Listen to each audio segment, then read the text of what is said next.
Hi there, and welcome to A Journey to Milk and Honey. Thank y'all for joining me today.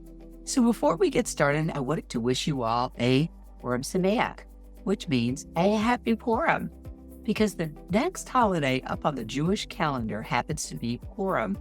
And today we're going to be chatting with a young man, a very young man, who is 18 years young. His name is Zevi Krinsky. Zevi happens to be the son of the rabbi at the Manchester, New Hampshire Chabad that I have been attending for the last year. Zevi is one of 9 children, the youngest actually, along with his twin sister of the Krinsky family. Zevi's parents actually moved from New York up to New Hampshire back in 1988, some 36 years ago, to take charge of the Manchester Chabad. And they have done an amazing job. I am just so excited to welcome Zevi because he is going to help me and us understand the story of Purim, what it means, what it's all about. So hold tight, and I'll be right back with Zevi. My name is Liz Gabert, and my story begins in the Baptist Bible Belt of West Texas. I married a Catholic man, and together we raised 3 children internationally. Through my travels and experiences, my Jewish faith became secondary to everyday life. Now, after some incredibly powerful events that transpired recently, I'm at a place and time in my life to delve into my Jewish faith. I invite you to join me on this journey where I and an amazing array of weekly guests will enlighten you about the faith, people, and innovations that have shaped Israel and the Jewish people's rich history. Welcome to A Journey to Milk and Honey. Hey there, just a quick reminder before we get started. If you want to connect with us, we're on all major social media platforms at JMH Podcast. And you can find us on YouTube at JMH Podcast or A Journey to Milk and Honey. You can also find us online at ajourneytomilkandhoney.com or jmhpodcast.com. Oh, and if you enjoy what we do here at A Journey to Milk and Honey, you can help support us by liking, subscribing, or leaving us reviews wherever you listen to podcasts. Thank you for joining me. Hey, Zevi, how are you today? Thank you for joining me. Doing good. Thank God. Great to be here. Oh, I'm Always so grateful. I'm so grateful because we, the Jewish people, have a really fun, but it's an interesting holiday coming up here called Purim. And Mhm. I'm not the one that knows much about it, but you, as a rabbi's son, Zevi Krinsky, know much more than I. And we're going to get to talking about it a little bit, and you're going to share your knowledge with us. And I'm so excited about that. So, Zevi, let's get started. So, Purim. When does Purim fall on the Jewish calendar? Right. So in the Jewish calendar, which is based off of lunar months, the date would be the 15th of the month of Adar, which is moves. It's almost always a end of the winter, beginning of spring, and it's always going to be around the same time of the year because of the way the calendar is structured. It's usually in the spring, right? Yeah, it's Which is, it's not usually associated with anyone's season as opposed to the day itself, but yes. I mean there are holidays which are much more seasonal focused. And I know kids are very excited about this. Mhm. That's all I personally remember about it. And people know my story, but it says I just remember as as a child. And so, but there is a story, and it's a pretty serious story associated with Purim that happened somewhat 22 over 2,000 years ago. A while ago. Yeah. Yeah. And so, if you, in a nutshell, would like to begin by sharing, that would be great. Right. So it's compared to other holidays, there is actually a whole, we know much more of the backstory. A lot of the holidays that you see on the Jewish calendar are much more based off of different singular occurrences. This is more about a whole chain of events that took place over like actually a year, I think, over a while. And it culminated in the establishment of the holiday to celebrate everything that happened. Okay. So really, if you want to give some context, that would be, we're talking, I think it's about, I think the 4th century, like BC, about 4th, 5th. So a Okay. while ago. This is ancient Persia, right? And so basically the first person that the Purim story introduces us to is King Ahasuerus. As the Hebrew name for him, the English name would be like Ahasuerus, something along those lines. Okay. There's a few arguments about who exactly he was historically, about which king is that they identify him with, but everybody agrees it's around this time period, beginning of the ancient Persian Empire. The king, he makes this giant banquet, this giant feast for all of the citizens of the Persian Empire, which was basically the whole world. I mean, it was for the capital city realistically, but it was basically this big open feast. And the commentaries actually say that what he was celebrating was the fact that it had been prophesied when the first temple was destroyed that Jews would be redeemed within 70 years. And according to his calculations, that time had passed. And really, this whole feast was already based off of him celebrating the Jews not doing well, because they were effectively a threat to his kingdom if they would reestablish their sovereignty over Israel. And this was, according to his calculations, which turned out to be wrong, but that was when this 70-year deadline expired. And so he was making a whole big feast, and he invited the Jews too. He invited everybody to come. And there's basically just this display of his wealth and his glory and all of his riches, and there's a very lavish banquet basically. And most of the Jews actually did end up going. The spiritual leader of the generation, Mordecai, he was trying to tell them not to go. He said it's not something you want to get involved with, but most of them did go in the end. And in the course of this banquet, you start to see, this is really where the chain of events, and it's very subtle, but then at the end it becomes very clear how everything was linked. So you see, during the banquet, he summons his queen, Vashti, to come appear, entertain the crowd, and he wants her to be present. And she was actually known for being a very cruel woman who mistreated her Jewish slave girls, and she wasn't a very nice person, to say the least. And she actually refuses to come, which again, the commentaries explain was because of her behavior towards the Jews, God actually punished her. And there's the different descriptions. She grew a tail or some sort, and that's kind of stuff. You'll see different depictions and little paintings, whatever. But so she says, no, I'm not coming. The king then has her executed for treason. And I guess being a queen doesn't get you that far. Could cut you in a slack. But so That's not a very then kind thing that the king did to her. I don't think he was a very smart king. He didn't seem like the best decision maker. But this is where the famous Esther and Mordecai, they start to take a bigger role. Now, so the king, because the king now needs a new queen, so he basically launches this national, international, whatever it is. He was basically king of the civilized world, and this pageant basically, and they're going to bring all these contestants, these people going around taking girls from here there, and she's going to pick a new person to be queen. And it wasn't much of a voluntary thing, I don't think. And now we have basically Mordecai, who was the main rabbi of the Jewish people at that time. And he had a relative whose name was Esther. She had been orphaned as a child. She actually went by her name at that point was Hadassah, actually.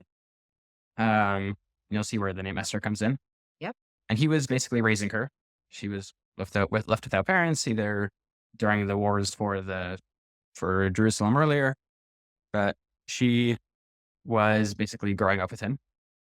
And because of this contest, she was basically forcibly inducted into the pageant. They say she was very beautiful, so she tried hiding, but they caught her, they brought her in, and they forced her through a whole year of treatments before they bring her to the king. And basically, she not much she could do about it, but she was chosen to be the new queen. Can I ask a question real quick? Yeah, But Esther was Jewish. correct. The king didn't not care that his new queen was Jewish, Right. So she was not very interested in being the queen because she was Jewish. She right? had no interest in going to be married to the Persian king. The key part of the story is that when they took her away, sorry, I missed this, but Mordecai actually told her to not tell them that she was Jewish, Ah, to basically hide her identity. She changed her name to Esther, which means in Persian, it means beautiful, and in Hebrew, actually means hidden, concealed. Um, so then she's basically now operating under this false identity. People don't know where she's from. Is she from here, from there? makes sense. But she's just basically this mystery woman, but she actually ends up winning and becoming the queen. Okay. So until later in the story, the king does not know that she's Jewish. So she becomes the queen, and the king, more partying, more whole coronation, a whole event, fancy everything. And like for most of the Jews, this is kind of like a very weird situation because they know she's Jewish. She doesn't like, it's not good. They know it's a very bad situation for her. She's now basically just a captive in the palace. But yeah, she's now forced to be the queen. And then where you start to see what God was doing this whole time with the events that were happening, Mordecai actually foils an assassination attempt on the king's life. He was around the king's court. He was a prestigious person, at least. He was an advisor. He was able to keep track of different goings on. And he caught wind of the attempt on the king's life. He passed it on through Esther. And then the king was very grateful. In his book of Chronicles, he actually recorded that Mordecai saved his life. And this also comes into play later. Moving forward, we're now introduced to the antagonist, which would be Haman. Now, Haman is one of these also ministers of the king, and he is now promoted to be the top minister of basically the second to the king. Haman is not a very nice person. He's pretty full of himself. So he asks the king, he makes a decree. Everybody has to bow to him when he walks through the streets, when he walks out of the palace. He wants all the people bowing to him. And basically everybody does, aside from Mordecai. Because Mordecai is Jewish. Mordecai is a very holy Jew at that. He's not going to bow to a person. Haman wore different idols on his neck and on his clothing. Mordecai's not bowing to him. So Haman doesn't like that a lot. He gets very upset and he decides that he's going to the king, and he asks him to put forth a decree, and he says, we're going to kill all the Jews, all these people. We don't like them. And the king, who's not such a moral man himself, really, says, fine, go ahead. Knock us about. We're killing all the Jews. And mind you, this is a kingdom which is basically over the entire world. So there's not really anywhere the Jews can run to at this point in time. This is a very serious decree compared even to other decrees of Jewish history, because there's nothing they can do. They're surrounded by the Gentile population. There's now a decree that's saying they can get attacked, and the decree even says that they can't fight back. And to pick a day for this, Haman famously, he takes a lottery, the word for which is 4 in Hebrew, which is where we get the name Purim from. He rolls it. He does a whole selection, and he comes up with a date of the 15th of Adar. This is a date that this is going to happen, this attacks and these pogroms, and they're going to go all the Jews. So Mordecai find out about this. The Jews hear about this. They're mourning. It's a terrible situation for them. Really can't see where this is, what the point of it is, but nothing they can do. They're basically at the mercy of their neighbors. And Mordecai sends a message to Esther. He's like, you have to do something about this. Go to the king, try and persuade him, anything. Like, this is why you're there. And she's very hesitant. Royal policy says that, protocol says that you don't just go to the king. You need to be invited. You need to wait. There's the whole thing. She says, the king hasn't asked for me in a long time. I'm going to get killed. Like, it's very simple. I mean, you saw what he did to the last queen. Like, this guy's not messing around. Like, Yep. And So she agrees to go on condition that Mordecai and all the Jews, they pray for 3 days and they fast, and they're going to be trying to arouse God's mercies that she should be successful and be able to save the Jewish people. She also fasts for 3 days, and she gets up. She goes to the king. She goes to the throne room, and miraculously, the king, he's struck by his love for her, and he says, "Please speak. What do you want? What do you need? How can I help?" So she invites the king and Haman together to come to a meal that she's going to set up, a banquet for just her, the king, the prime minister. And he says, "Gladly, I'll come. Tell Haman." Haman's thrilled. He says this is such an honor for him. And Haman goes out, and who does he run into? Mordecai again. Mordecai's standing there. And he's like, "This guy, you know?" He tells him, he's threatening him, and Mordecai still refuses to bow. Says, like, "Mordecai, it's not going to happen, yeah? Like, get over it." So Haman's incensed. He goes home, and he decides that he is going to build a giant gallows in his courtyard and hang Mordecai on it in first thing in the morning. And then he'll actually be able to sit and enjoy all the honors he's getting and like morph out of his mind. So then this is really where things take a more dramatic turn, and the events start ramping up. So that night after the banquet, King is sleeping, and he can't sleep. He wakes up in the middle of the night, and he asks them to bring his book of Chronicles, read him stuff, stories, all these wonderful things that he's done. And the book, they open it up, and there's a story about how Mordecai actually saved the king's life. And he's like, "What?" King's like, "Did we ever reward? Did we honor this guy? He saved my life. He slipped under the radar." And they're like, "Nope, never did anything to him." At the same time, Haman shows up at the palace to get permission from the king to hang Mordecai.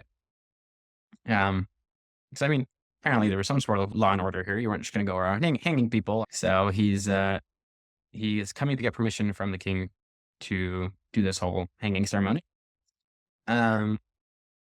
And he comes, and the king asks him, if I were to theoretically honor somebody, I'll give some sort of a medal. Will we give him an estate? What do we do? He doesn't tell him it's Mordecai. Haman obviously thinks it's that the king's talking about himself, about Haman. Yep. So he says, "Oh, let's give him a whole parade. Let's give him a crown and give him royal robes and have one of the ministers." And he's thinking Mordecai, and you have one of the ministers lead him on a horse through the city, and that'll be a whole honoring that this is the man that saved the king's life, or this is the man that king wanted to give honor to. So the king's like, "Great, wonderful idea. Why don't you go get a horse and some robes and a crown and stuff, and go put Mordecai on that horse, give him the crown, and lead him through the city streets." And he's like, "This is not going how I wanted it to go." But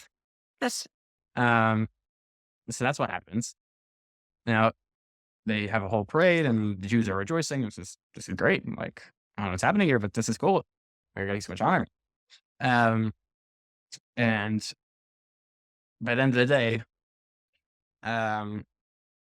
Haman is basically not very happy. He's disgraced. Mordecai is doing better than ever. And now what Esther cleverly did was, by the feast the night before, she didn't ask the king. She didn't want to be direct about what she wants. She wanted to sort of take things, see how things were gonna happen. She invited the king to a second feast the next night. Now, in the meantime, between the first feast, when Haman was on top of the world, he's now he just had to lead his nemesis through the streets. I can imagine what kind of state he's in after dealing with a bunch of horses and everything for the day. Yep. And he gets home, and the servants come from the palace. They were taking him to the banquet. He's not interested, whatever, but they didn't have a choice. Take him away, bring him to the banquet. So now he's again with the king and Esther. And the king again asks Esther, like, what is it that you want? Like, what are you getting at here? What do we need? So Esther sees the moment. She says, please, there's been this decree that all the Jews should be killed, and I am a Jew. She reveals that to the king that she actually is one of the Jewish people, and she's going to be included in this decree if it comes to pass, right? So the king is like, well, I don't want you dead. Yep. He was like, who did such a thing? Whoever came up with such a decree? That's crazy. And she's like, that guy, Haman. So the king is furious. Haman tries begging for his life and you can tell that he's not in a good position here. The king doesn't care, doesn't listen to him. And then one of the ministers goes over and says, if you look at the window over there, there's like a giant gallows over there that like Haman built for Mordecai, who saved your life. Why don't you just go hang Haman? King's like, great idea. We're hanging Haman. Boom. Haman went from basically in the course of a day from being prime minister, gonna eliminate all his rivals, to now he is hung. He is on the gallows. Basically, he's now out of the picture. Problem is, he still have the decree. So Esther and Mordecai go to the Melech, go to the king, and what's it called?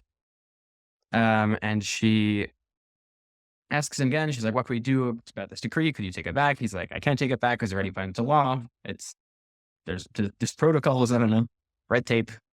But he says, Mordecai, I'm giving you the office of prime minister.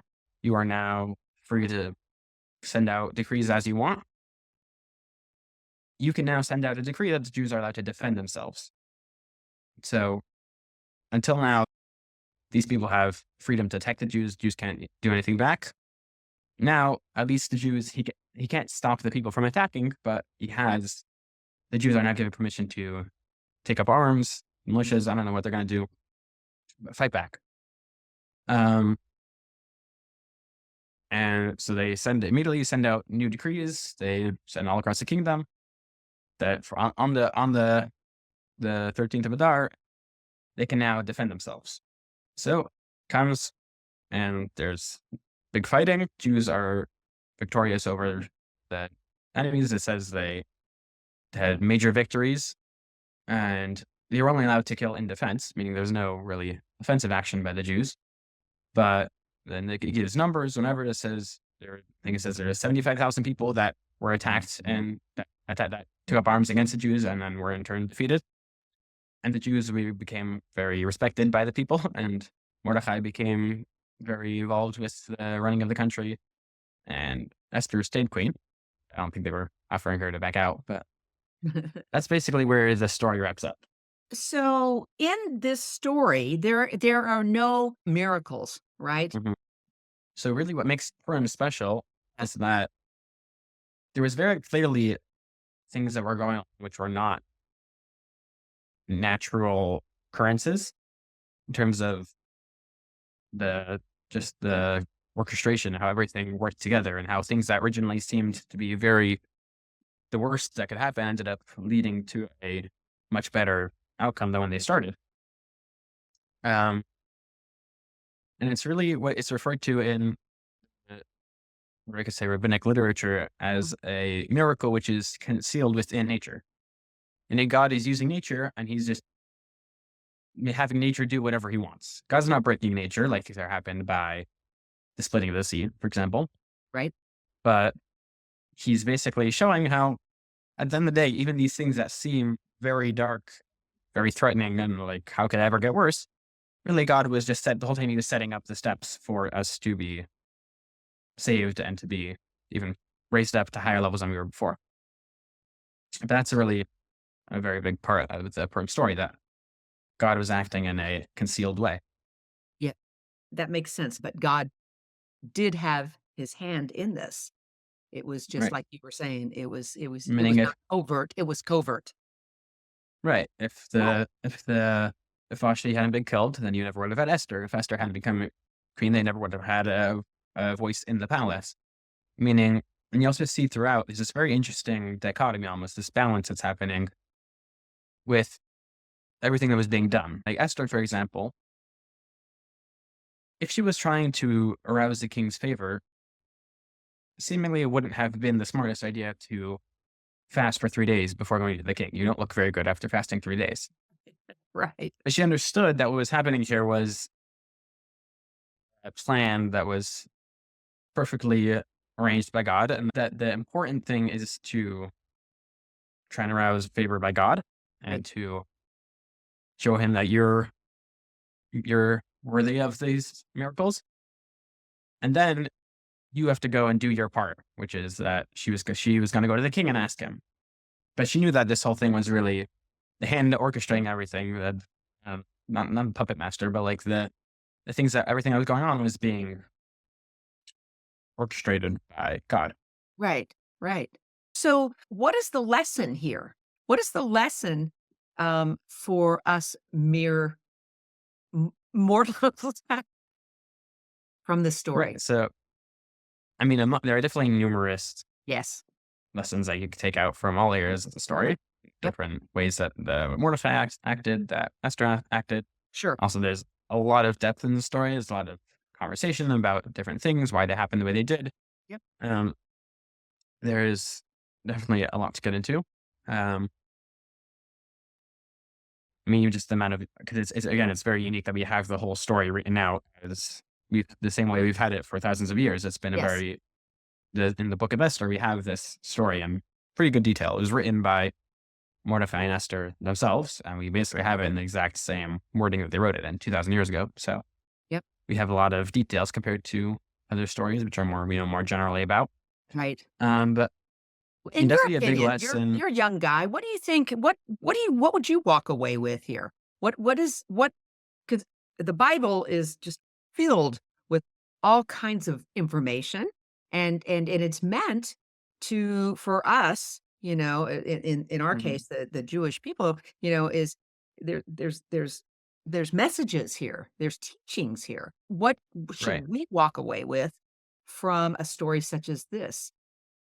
Right. So on a very obvious level, if you look at just the story, is like I said, that even in throughout history, the Jews have been through very hard times, very dark times.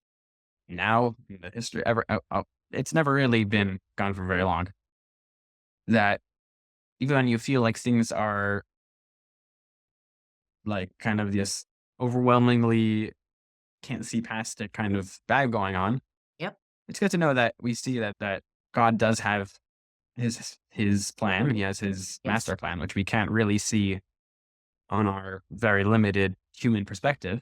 Right. Um, but there's always it's a very comforting, good thing to keep in mind that there's like someone looking out for us. And I mean, clearly throughout history, there's been all of these things, and the Jews have literally come out of every single one. And I mean, you can go off listing different. I think the Persians are one example. Then you had the Romans, you had the Greeks, you had the Babylonians, you had everybody.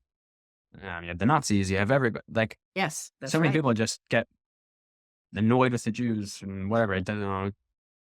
Whatever the reasons are, right? They find something they don't like, and they say we're getting rid of these people.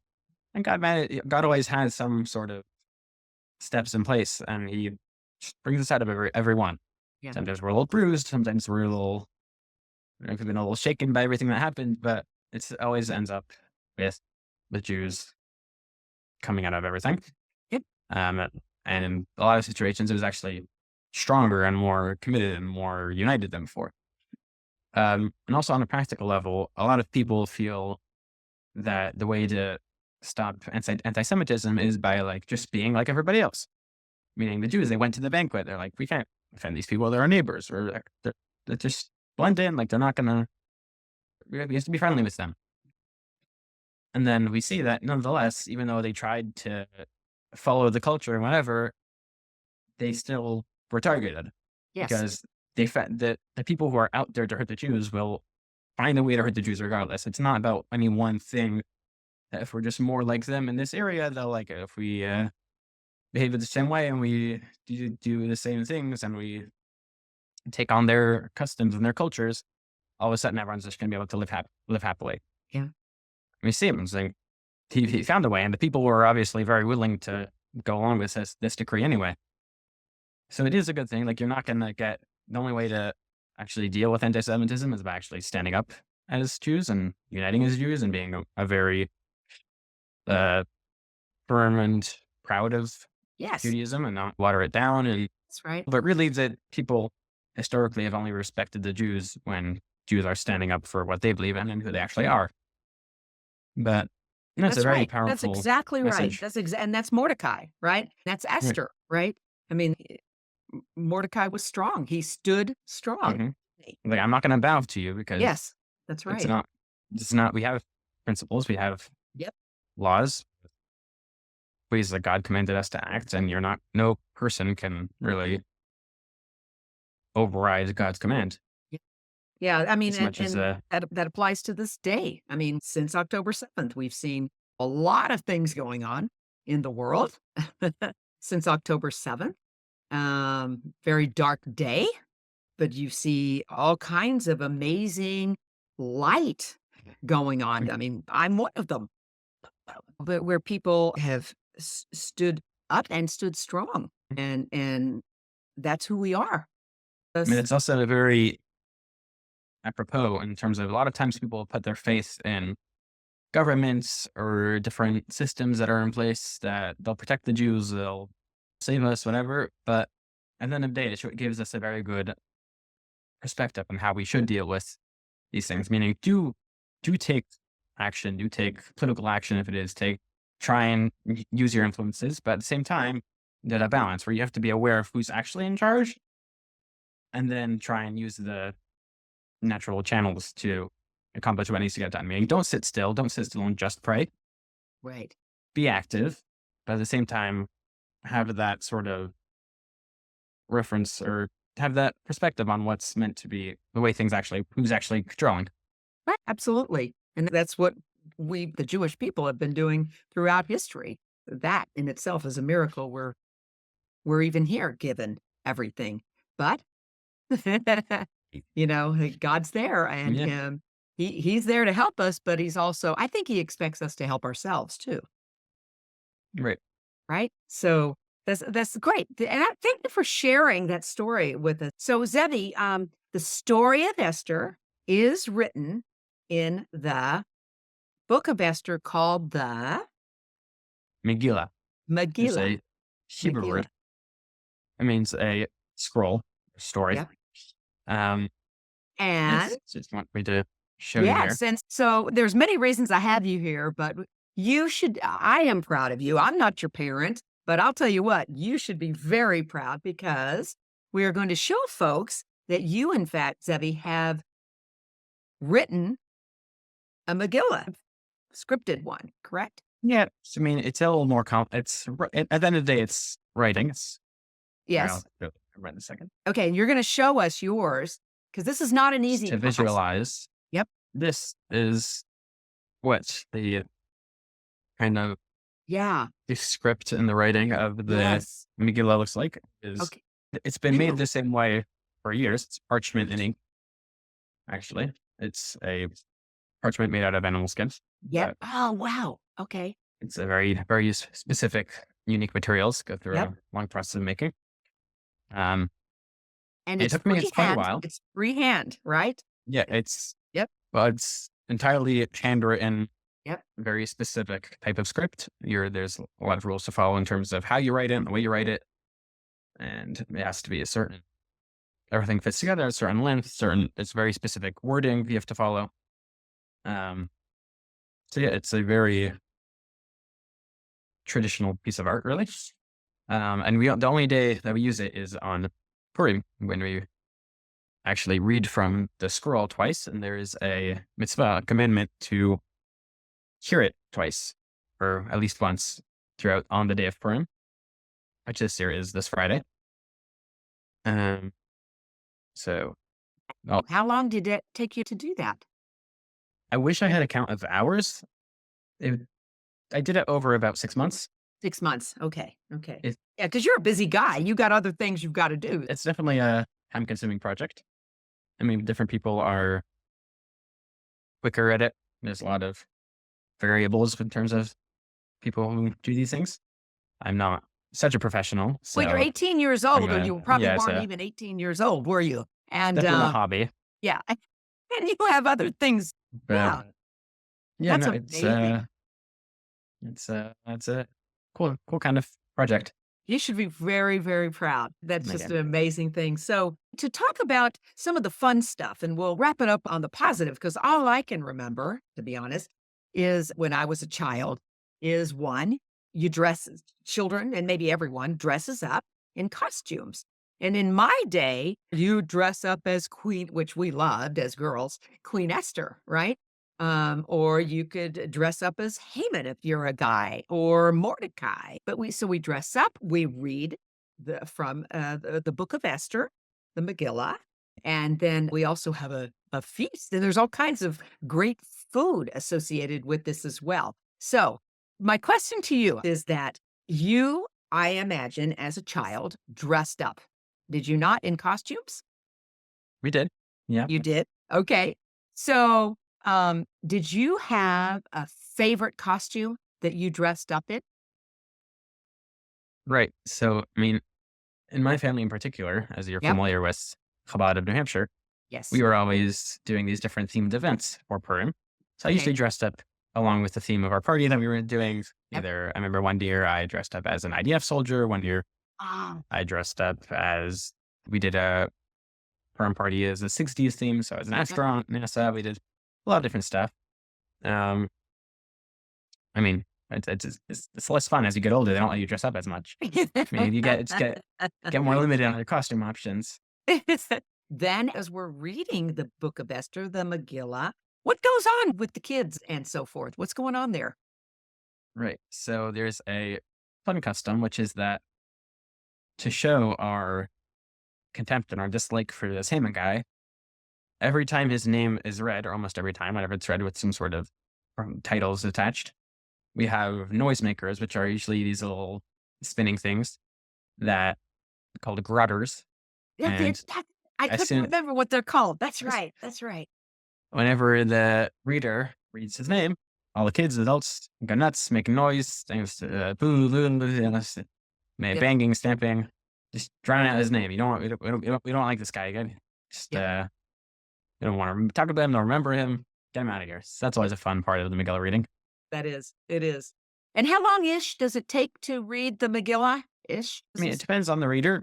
Sure. It's usually about 20, 25 minutes. It just Okay. takes patience, but usually have something to follow along the story with. So it's good to read the story at least once a year, then you'll remember it, be familiar with it. But we're reading it in Hebrew, Um, aren't we? yeah, so the reader is going to be reading it from the scroll, like I showed you, Yes. which Yep. is written in Hebrew. And then we usually have some sort of English companions for people to follow along, Sure. little booklet. But Okay. And then, yeah, no, it's so what fun. about foods? So I know this is my first year ever to have, with help, I made the little cookie. So I made the hamantaschen. Tell us about that. That's also a very traditional Mhm. food that I think everybody enjoys about Purim. It's basically those little 3-cornered little Triangle. biscuits, cookies, you want to call it, usually filled with something, either chocolate or jelly. And why is it Um, that shape? Why is it that shape? and so the 3 corners are said to represent, it's the different opinions that say either it was the shape of the hat that Haman wore or the shape of his ears or something along those lines. There's different ideas thrown about as to why specifically a 3-cornered, but it's a very old tradition. It's definitely a very traditional food, historical food. And it's always a fun little Purim snack to have around. Yeah. Yeah, people enjoy making them, eating them especially. Yeah. Yeah. Yeah, exactly. So, are you dressing up this year? I'm planning on. I mean, if, I don't know if you're coming to our event this year, we're doing a gala dinner style thing because it coincides with the Shabbat this year. So we're going to be having a fancy dinner. See, I have to get my top hat, bow tie, get all Yeah. glammed up. But Yeah. It's a looking forward formal to that. it's a formal this year. So that's a little different from your IDF uniforms, right? Yeah, changed. Yeah, And, so that'll be looking fun. forward to seeing everybody. All that Yeah. they can come up with. That's awesome. All right. Zevi, is there anything we're missing here that you want to share I would just about say, the in core? terms of the practical customs of what we do on the day, Yeah. there were actually 4 things that were specifically sort of, I guess, established or ordained by the sages in the time of the Purim story, that there are 4 things that every year we do on Purim in commemoration of what was done back then. So Okay. 2 of them you already mentioned. One is to read the Megillah. The second is to have a proper feast, a proper meal with snacks and good food and drink and wine and bread and have a real like sit down nice meal. Um, the third and the fourth are similar. They're fairly easy ones. They are both mentioned actually in the Megillah as things that were done in celebration. The first one is Mishloach Manos in Hebrew. It's basically sending gifts of food. You give someone a little package. Usually they sell them in these different bundles. You can give to a friend a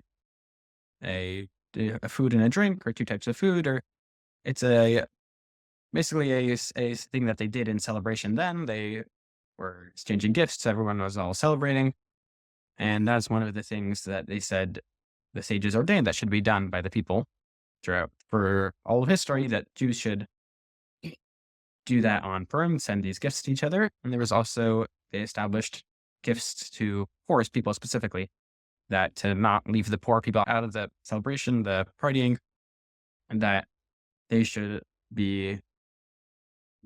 get at least, you should give 2 coins or a decent sum of money, to enough at least for them to have the Purim meal to the poor on the day of Purim, so that they can celebrate as well. But those are really the 4 commandments that are unique to the day. And then there's all the traditions that get thrown in with all the other fun. So these are mitzvahs, are they Mhm. not? Yeah, they're Yeah. considered part of the rabbinic mitzvahs, meaning we didn't get them directly from God, but the rabbis kind of established them. Oh, I It's got a a busy quick day, but question. I got a quick question. Sorry. Mhm. So the fast, Esther and the Jews at that time did a 3-day fast. We do a fast as well. Don't we? Correct. Yeah, so this year it's usually the day preceding Purim. This year it'll be Thursday, Okay. and it's really from sunrise till sunset. Okay. It's on that just one day. Yep. But there is actually, it's an interesting misconception where people assume, because the more widely heard about fasts that happened were the fasts of Esther before going to the king. But that was not actually on those days of the 13th of Adar. This was earlier, or it was a while before. This was about, I mean, because the chain of events, and they were still, the decrees were sent out, and there was a whole bunch of things that happened in between those fasts and the eventual victory of the Jews.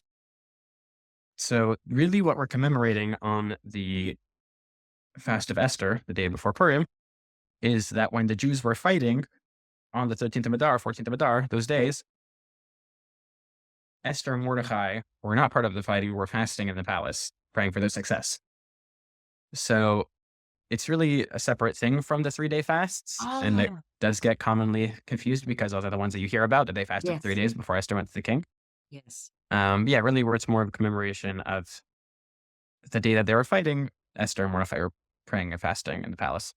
Well, there you go. So that explains my confusion. Yeah. So thank you. There you go. For that. That explains that very well. Well, Zevi Krinsky, thank you so much for joining me My and pleasure. explaining this. Just a real pleasure to get to talk with you. So what do we say at this time of year? Do we say Happy Purim? What do we say to Yeah, each happy other? Purim, joyous Purim. There's Anything in Hebrew usually along the that lines sounds of, cooler? you say Purim Sameach, which is Hebrew for have a Purim Sameach. Okay.